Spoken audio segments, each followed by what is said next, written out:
Hola amigos, ¿qué tal? Bienvenidos a un nuevo programa de Carreño a los Libros. Hoy, domingo 23 de abril del año 2023. Antes de entrar a conversar sobre este día, sobre el libro, les quiero decir que en nuestro programa anterior hablamos de Ciudad Victoria. ¿Recuerdan? La novela de Salman Rushdie. Muy bien. Yo publiqué hace 2 o 3 días en Contratapa, la revista literaria de Uruguay, ¿no?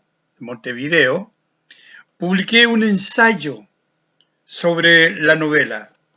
Y el ensayo se llama Salman Rushdie, Vivir para contarla. En ese ensayo, que tiene algo más de 7 páginas, y yo comento mucho más detallada, ¿no?, la novela Ciudad Victoria. Así que si ustedes quieren complementar el video con el ensayo, bienvenido. Como digo, hace 3 días, 4 días se publicó en Contratapa. Y bajo ese título, ¿no? Salman Rushdie, Vivir para contarla. Bueno, hoy hablaremos del libro, alguna mirada algo diferente del libro. Hablaremos sobre él, sobre su palabra, el origen de su palabra, qué significa la palabra libro. Y entregaremos una visión muy personal, sin duda, de lo que es el libro, para mí, lo que significa el libro, ¿no? Bueno, vayamos entonces a nuestra materia de hoy. No deja de sorprenderme que el mundo quepa en un libro. Para nada. Es decir, todos los mundos, fíjense, imaginarios, que pueblan la literatura universal y que juegan este juego dialéctico entre ficción y realidad, se encuentran en un libro. Cada uno de ellos, cada uno de estos libros es como un Aleph, ¿verdad?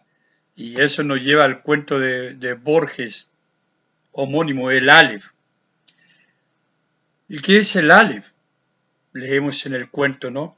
Es una pequeña esfera tornasolada de casi intolerable fulgor, nos dice Borges, cuyo diámetro sería como de 2 o 3 centímetros. Pero el espacio cósmico está ahí, sin disminución de tamaño. Así describe Borges el Aleph. Y el libro es como un Aleph. ¿Por qué? Porque cada libro es una historia con sus nombres, con sus hombres, con sus dramas. Es un Aleph. Cada libro es un espacio cósmico, un universo propio. Ahora, por cierto, yo ignoro si las personas tienen una mirada contemplativa, como yo la llamo, de este universo, que suele quedar registrado en la memoria. O sea, más que el libro físico, es el contenido del libro. Claro, eso es lo que nos queda a nosotros, ¿verdad? Ahora, después de todo, como dice Cervantes, en algún lugar, en algún lugar de un libro hay una frase esperándonos para darle sentido a la existencia. Vean qué maravilloso, ¿no? En algún lugar de un libro hay una frase para darle sentido a la existencia. ¿Y cuántas veces no hemos sentido eso realmente? Con una frase, a veces una simple frase. Caramba, ¿cómo entendemos la vida de otra forma? ¿Cómo le damos un sentido que no lo habíamos visto? Porque al final de cuentas, ¿qué sentido tendría la vida, fíjense, si viviésemos esta vida solamente? Porque sabemos que un día no la viviremos más. En nuestro como destino, tal vez, no sé. Vivir otras vidas y conocer otros mundos solo es posible a través de la literatura. Otras vidas que nos enseñan a comprender mejor la nuestra. Esta única vida que vivimos, pero que podemos complementarla, podemos hacerla mejor, viviendo esas otras vidas que nos deparan las distintas obras literarias, ¿no? Empaparnos de esa existencia, de la esencia de ese mundo que nos ofrecen estas obras, ¿verdad? De sus principios, de sus valores, como el Principito. Principios y valores cada vez más olvidados por los hombres, ¿no? O, ¿por qué no, en un arrebato adolescente, viajar con los tres mosqueteros en esta aventura, ¿verdad? Para recuperar la honra de la reina, realidades diferentes, historias diferentes, muchas de ellas impregnadas de mitos, de leyendas, en fin. Vivir, en realidad, como dice Michel Houellebecq, vivir sin leer es peligroso, porque nos obliga, dice, a conformarnos con la vida. Nos obliga a conformarse, dice él, con la vida, con esta vida que tenemos. Entonces, claro, vivir es peligroso, porque podemos ir más allá de este puro conformarnos con nuestra existencia. Por eso es que tal vez sin quererlo, sin pensarlo, pero a lo mejor soñándolo, sentimos el libro como algo inventado por nosotros, como nuestra propia invención. Y ya lo dijo Joseph Conrad, el autor de la famosa Lord Jim. ¿Quién no leyó Lord Jim, verdad? Y sus aventuras. Dice Conrad, el autor solo escribe la mitad del libro. De la otra mitad debe ocuparse el lector. Qué interesante, ¿no? Es decir, esta complicidad que hay entre el libro y la lectura, entre el libro y el acto de leer, entre el autor y el lector. Ya Borges también lo dijo hace años, 1923, ¿no? En Fervor de Buenos Aires, en el prólogo, dice: perdóneme el lector la osadía de haber usurpado yo estos versos, porque nuestras nadas, dice él, poco difieren. Es fortuito el que sea yo el escritor y tú el lector. Es decir, el joven Borges de esos años ya tenía esa intuición de que el autor o el lector es cómplice del autor. Y el autor, obviamente, siente al lector su cómplice. Es muy interesante, muy interesante. Entonces, claro, yo creo que debe ser así, sin duda. Por eso la lectura no puede ser más que un acto de placer. Se lee para ser feliz, yo creo, no para ser infeliz. Sin duda. Yo he dejado de lado, personalmente, amigos, he dejado de lado obras famosas, porque su lectura me ha sido una tortura, como el Ulises de Joyce. Nunca conseguí ir más allá de unas cuantas páginas. Me aburría. Y hay amigos, varios amigos míos que no han podido con Quijote y otros no pueden con Borges. Entonces, leer y el libro, leer y escribir, se encuentran en alguien. Puede ser que se encuentren en usted, en mí o en otra persona. En ese alguien que lo relaciona. ¿Por qué? Porque caminan juntos desde ese momento en que alguien lo relaciona. Porque ellos van por senderos separados, fíjense. Uno cree que están relacionados etimológicamente, pero no es así. Creemos que son cercanos en su origen. Y no es así. Yo reviso la historia del libro, la tengo por aquí, la tenía por aquí a la mano, no sé. La historia del libro de Frédéric Barbier, un libro grandioso, para saber algo más sobre este artefacto, como yo llamo al libro. Un artefacto que para Borges, fíjense, es el más asombroso de los diversos instrumentos humanos, del hombre, ¿no? Dice él, porque es una extensión de la memoria y de la imaginación.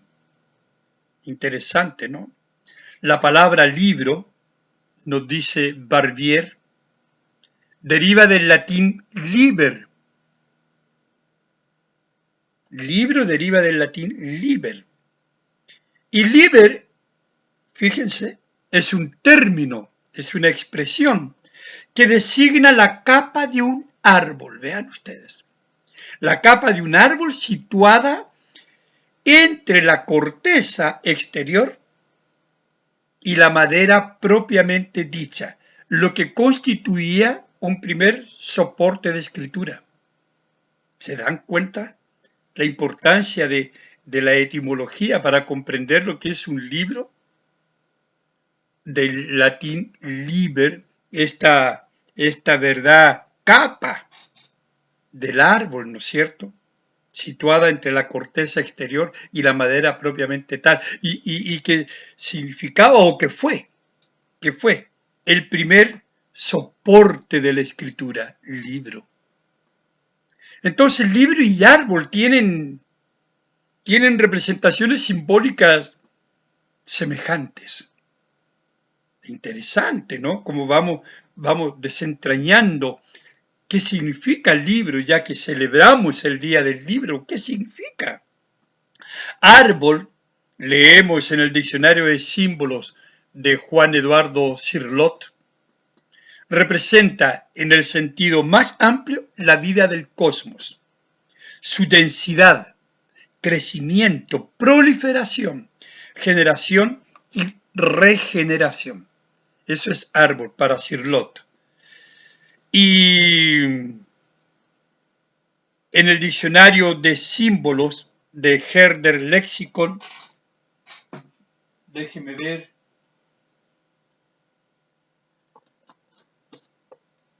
acá lo tengo, ¿no? El diccionario de símbolos de Herder Lexicon, se nos amplía el simbolismo del concepto, ¿no? Se nos dice que el libro es símbolo de la sabiduría, del conocimiento y también de la totalidad del universo, por ser la unidad compuesta de muchas hojas separadas y muchos signos gráficos. Vean ustedes, esa es la simbología de árbol. En dos diccionarios, uno en portugués, ¿no? El diccionario de símbolos de Lexicon y el otro de Juan Eduardo Cirlot. Ahora, vean qué interesante, ¿no? Pero leer también tiene su historia, pues, amigo, claro. Leer tiene su historia. En griego, nos cuenta Andrea Marcolongo, por aquí tengo a doña Andrea Marcolongo, ¿no? En su libro interesantísimo y entretenido, que se llama Etimologías para sobrevivir al caos. En este libro, que es muy interesante, amigos, ¿sí? Nos dice que el verbo lego, significaba tanto recoger como escoger, y también contar y decir, ¿ya? Y lego se vincula directamente con el verbo latín, con la palabra, ¿no es cierto?, latín legere, legere, legere, con G, ¿no? ¿De dónde deriva leer? ¿Se dan cuenta? Lego, leyere, leer. Interesante. Bueno, ¿y qué es lo que hacemos nosotros, amigos, como lectores? ¿Qué es lo que hacemos? ¿Qué es lo que hace usted? ¿O lo que hago yo? Escogemos y contamos. Escogemos, yo puedo escoger aquí uno de mis tantos libros de mi biblioteca, escojo uno y hablamos sobre él, se lo contamos a un amigo. Dos verbos, ¿verdad? Escoger y contar, que denotan y connotan nuestra voluntad de tener con nosotros el libro escogido. Y uso la palabra voluntad en una de las tantas definiciones que tiene la RAE para el término voluntad. Elección hecha por el propio dictamen o gusto, sin atención a otro respeto o reparo. Eso es lo que hacemos. Entonces, vean cómo el libro de verdad esconde sus cosas, tiene sus cosas ahí que muchas veces ignoramos. ¿Por qué hacemos lo que hacemos? Hay razones históricas, etimológicas, para entender el libro como lo entendemos, ¿no? Hoy, claro, hoy celebramos el Día del Libro, sin duda. Pero, atención, el libro no siempre tuvo ese culto que hoy nosotros tenemos por él.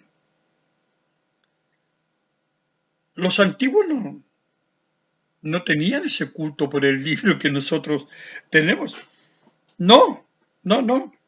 Para ellos el libro era un sucedáneo de la palabra oral, como dice Borges en su ensayo El libro, y vean qué interesante, el libro es una de las 5 o 6 clases que Jorge Luis Borges dictó en la Universidad de Belgrano, allá por los años 70, fines de los años 70, y que está en su libro Borges Oral. En ese libro Borges Oral está este ensayo El libro, que yo se lo recomiendo, se encuentra también en internet, que es una de estas clases, como dije, que en realidad eran conferencias, pero él las llamaba clases en esta universidad. Y él cita un texto ahí, ¿no? Que yo voy a citar un texto de él, mejor dicho. Aquella frase que se cita siempre, y la cita en latín, ¿no? Scripta manent verba volant. Scripta manent verba volant. No significa, dice, que la palabra oral sea efímera, sino que la palabra escrita es algo duradero y muerto. En cambio, la palabra oral tiene algo de alado, de liviano y sagrado. Verba volant. ¿Se dan cuenta? Como dijo Platón. Platón dijo eso, ¿verdad? Que la palabra oral tiene algo de alado, de liviano, de sagrado. Y Borges concluye, ¿no?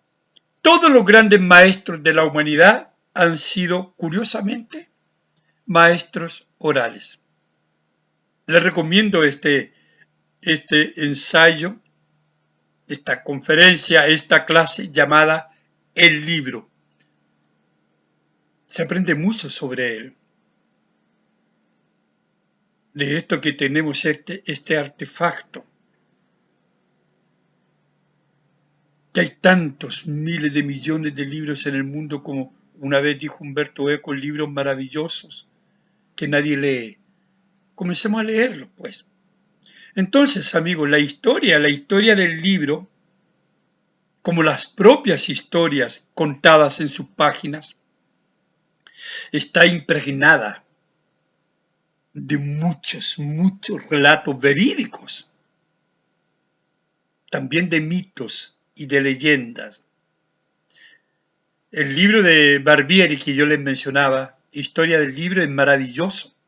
Es un libro grueso, interesantísimo, ¿no?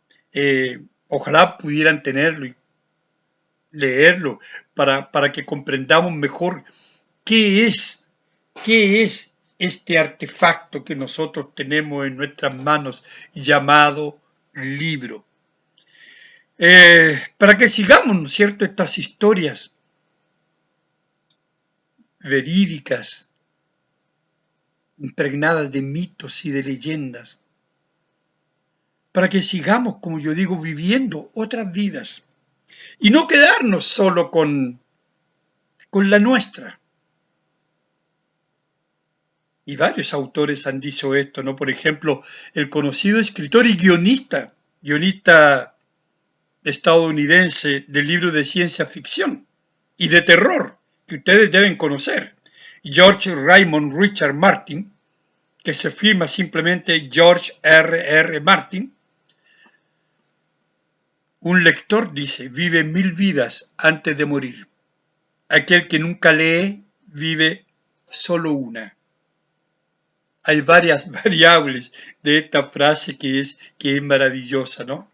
Y es así mismo. Ahora, en estos momentos, amigos, yo leo Alondra, una novela del escritor húngaro Détsző Kosztolányi. No sé húngaro, pero trato de pronunciarlo, ¿no? Mi esposa habla húngaro, pero yo no. Y yo espero que ni Cervantes ni Shakespeare se molesten conmigo por no hablar de ellos. Siempre hablamos de ellos en el Día del Libro y siempre hablamos de ellos permanentemente. Después de todo, del Día del Libro los recuerda a ellos en el día de su muerte, 23 de abril de 1616. Y para terminar esta conversación de hoy, amigos, ¿qué libro estás leyendo tú ahora? Bueno, amigos, esto es como un homenaje al Día del Libro, humilde, y que he querido compartir con ustedes en De Carreño a los libros. Nos vemos en una próxima oportunidad en breve. Chao.